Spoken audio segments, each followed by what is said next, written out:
Hey everybody, it is October 13th, 2018, 3:28 p.m. on a Saturday. This is episode 254, and I'm drawing a big butt. I have used this peach butt twice over the past year, 2 years, I think. So I probably gotta get over it by this point. I couldn't really think of anything else that I just liked so much more. I mean, in the idea department, it just seemed funny. So you know about this voter suppression thing. It's been going on for a while. First off, let me state that if you hear anybody, and like they're on social media or they're in your family, and you're probably going to hear about it around Thanksgiving, whatever. When you hear people talk more about illegal voters, like immigrants coming over here and voting, or ghost voting, you know, dead people, and they're not talking about voter suppression of minorities, yeah, that person you're talking to is a racist. No might about it. They're a fucking racist. I mean, the only thing that might defend them is if they hadn't even heard about voter suppression. But here's the thing, they've heard about it. If you go on social media like Facebook and you look at your 4chan friends, they always talk about illegal voters, and they're just convinced it's happening. Millions and millions of people are voting illegally. Donald Trump created a commission, and you know it was the Jackass Commission, to rid of all these millions of illegal voters. And what they were trying to do, this commission really was to try to find out everybody's information for the Trump campaign. Pretty much, they just wanted to get all of it. They wanted social security numbers. They wanted to know who everybody was, who voted, or who was registered and stuff. But even that commission had finally disbanded. I didn't like that speech point. You're going to see it disappear. Because they couldn't find anything. Even Donald Trump's conspiracy created bullshit had to be disbanded because it didn't work. I mean, the instances of people voting illegally are, like immigrants who aren't here legally and stuff like that, or dead people actually voting, are rare. You'll see a story about dead people on the voter rolls and being re-added to it. And you're like, oh my God, it's happening. They're stealing the election. But there's a difference between being on a voter roll and voting. You see this thing about, someone who died and they're still registered to vote, or they were re-registered, but the corpse did not literally get up and go vote. They don't have it on the record that person voted. They have them on the voter rolls. Not everybody who is registered to vote votes, unfortunately. And now what they're doing in Texas and Waller County, they're trying to keep the students at Prairie View A&M from voting. Prairie View is majority black, and the county, Waller County, they're majority white. And they've been trying since 1974 to keep these students from voting. They keep coming up with all sorts of new tricks and shenanigans. Even after the Supreme Court ruled against them in 1979, they still keep coming up with stuff. And this year, well, actually it was like last year, they came up with this thing like, at the university, usually you use the university address. And they gave them 2 addresses for the university. The county did. They said you can use either one of these 2. And now you can vote. And then, a year later, they're like, never mind, if you're registered with that one address, you can't vote. Sorry. And so the Democrat congressional candidate, he sent a letter to the county courthouse demanding that they allow every single one of these students to vote who is registered to vote, no matter which address they use. So his field director goes to the courthouse, delivers the letter, takes a photo of the letter being delivered. The lady who delivers the letter to gets pissed, and she tells the cops, "Hey, you took my picture and I didn't like it." The cops follow him outside, and they say, "What party are you with?" He goes, "I'm with the Democrat." And they arrest him. No shit. I am not making this up. They let him go 2 days later, and now they decide all those kids can vote because the heat's come down. They're like, "Oh, we did not mean to try to suppress anybody's vote, so of course we wouldn't do that." Yes, they were. In North Dakota, Native Americans on the tribes on the reservations, the post office will not deliver to each of their houses. They will deliver to just P.O. boxes. So for the mail, they all use P.O. boxes. And that's on their address, because apparently their homes don't really have an address. They don't give them addresses. So North Dakota said, you know what? Don't you need an ID to vote? And the ID, okay, they got the IDs, but that ID, they found a new way to fuck with them. That ID has to have a physical address, not a P.O. box. So they sued. They won. Then they had to go to another court, and they won again. And then another court says, not so much. Goes to the Supreme Court, and the conservative Supreme Court sides with the state. Nope. You need to have the ID with your physical address, even if you don't have a physical address. But you have the P.O. box. But you still need one with that physical address. This wipes out the votes of about 2,400 Native Americans. You know who they vote for? Democrats. This is why you don't want Republicans on the Supreme Court. This is why they want to keep stealing those seats. Shit like that. And now in Georgia, they got this thing about this exact match law. So your ID, let's say your maiden name is that with your last name, and let's say it's Dakota Johnson, and you got a hyphen in there. But then the person registers you, and they forget the hyphen. Or let's say they used a wrong abbreviation for road.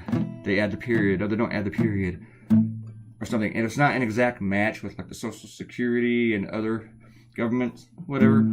The Secretary of State, they just say, you know what? With this law, this policy that they enacted, you're wiped out. You can't vote.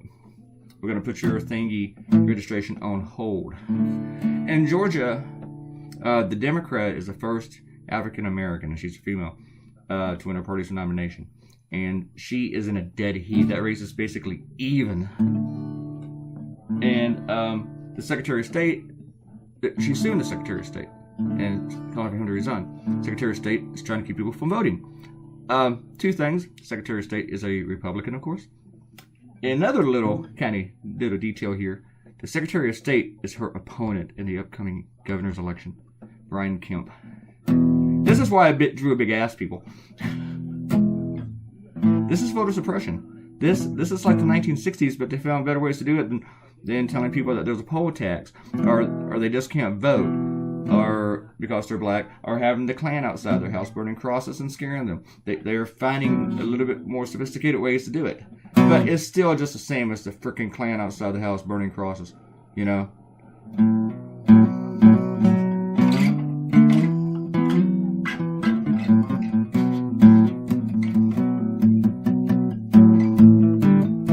think we got some shout outs to do. But anyway, voter suppression is one of the things that really, really, really, really angers me. I mean, it almost as much as somebody kicking a puppy. I mean, it really, really pisses me off, you know? It's just not cool. Here, these people, they say, oh, we're constitutionalists. We want constitutionalists on courts. We want constitutionalists in office. But they don't mind going out there and just sticking in everybody's butt and taking away their constitutional rights. You know, for a bunch of constitutionalists, these people really, really hate the Constitution. They only care about that Second Amendment thing. That's it. Anyway, as you can tell, I get pissed off by that kind of stuff. I do. I'm going to do some shoutouts. For 253 with the Kanye Hurricane cartoon. Arlo Roan said, how did the dude get a cell phone in the Oval Office? Talk about Kanye now. I was wondering that too. Kanye with the password 0000000. His MySpace is 1234. Alright, Facebook too, and Instagram. I'm most surprised that hackers haven't gone into his phone and we haven't seen his penis all over the place yet. Seriously. But you know a guy like Kanye, he's got to have, you know, dick pics on his phone.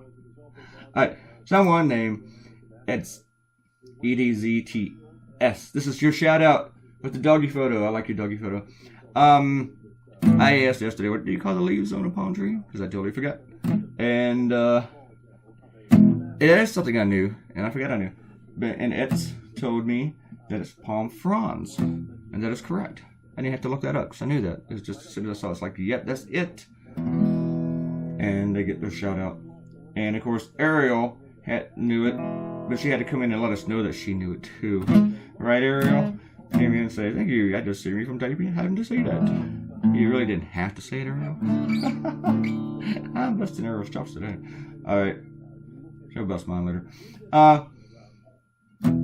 Arlo Roan says, the Skinner analogy was what we call channel changers when I was on the road. Great songs you never want to hear again. Freebird, Stairway, Anything But the Eagles. Oh, and to answer your age question, I was born in 1970. You're younger than I am, Arlo. That really depresses me. I thought you were an old goober. I don't know why I got that impression. Guess I'm the old grouper. When I lived in Mississippi, specifically Jackson, I think there was like a state law that every station had to play Skinner every 30 minutes. Didn't matter what station. Could be a talk channel. Just didn't matter. Could be Christian. Could be a soul channel, whatever. I don't think they really had their rap channels back then. Did they have this? I don't know. But you heard a Skinner song like every 30 minutes in Jackson. This was like around 1997, 98, and I was living there. And the thing is, I think Skinner is a great band. Sometimes when I hear one of the songs, it's like I'm reminded, that I forget how good they were. But they just got that whole southern thing to them that I just kind of get tired of, and that I've been tired of. And I heard these songs growing up my entire life, and it's like I never have to hear them again. I can still listen to the Beatles like crazy, but Skinner has just been pumped through me so much. It's just like, come on, Skinner, never again. Freebird is an amazing song. I never want to hear it again. Anyway, got on that because we're talking about how Trump goes out and plays the greatest hits. Lock her up, lock her up, lock her up. At some point, even his sycophants, you think, would get tired of doing it. But they all want to chant it. It's like going to a wrestling show, and they have these things that they all shout at the wrestling thing. And I think the Trump rallies kind of the same thing, because they really, really, really, really want to shout this stuff. So I'm trying to think of something they shout at wrestling, but I can't think of anything right now. But they do have the same stuff that they do over and over and over again. I remember one. I saw this a few years ago. They had like this guy with no name fighting another guy, and the no name guy's gonna lose, and they call those guys jobbers because it's their job to lose. And the crowd started chanting, "Let's go, jobber!" And I thought that was hilarious. They probably don't shout that at every wrestling show, but I just loved that. The "Let's go, jobber" chant. I'm surprised I know what a jobber is. We should use that for some political analogy. Jobber is your job to lose. All right. Arrow says, weird as it is, the cat sleeps on your hoodie because it smells like you. But right now it's sleeping on my backpack. And other times, if I put a piece of paper on the floor, he sleeps on it. He just likes to sleep on top of something. I don't really think it's any affection to do with me. I mean, I think he likes me. I think he just doesn't like to be in the same room by himself half the time. Alright. But Arrow also said he likes you. It's the same reason Loki sleeps in my sister's sweaters on her bed and in my dirty laundry hamper. Cats are quiet with their adoration, unlike dogs. They also won't slobber all over your shoes, and they'll drag you outside in a hurricane to pee on a tree. There's a hurricane, the dog can pee inside the house. But, you're right there. Yeah, the cat was on my hoodie last night, and it's cat hair on it now. And clumps of cat hair. Which, not now, I got it off, but... Ariel said, I heard some of the Eminem held the record for putting the most words into a single song rap. That's impressive if true. That would be impressive. I'm not a big fan of Kanye, mostly because of his bizarre behavior, so I can't say much about his music, nor Eminem's. TBH. Still, a lot of geniuses are suffering from mental illness. They fear treatment will take away their gift. Sometimes, I think so. And maybe the treatment will. You never know. I've seen sobriety ruin many artists. Ever noticed it? They get bored. Oh, cartoon is done. We got more shoutouts, but let me say the names. Robert Coutinho. He liked to change it. I made to the person's words in the comic. I appreciate that. Really, really. Alright. I gotta quit.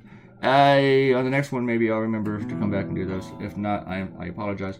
Please give us a shout out. So many more comments. Whoa. I'm so sorry. I shouldn't have jabbered so much.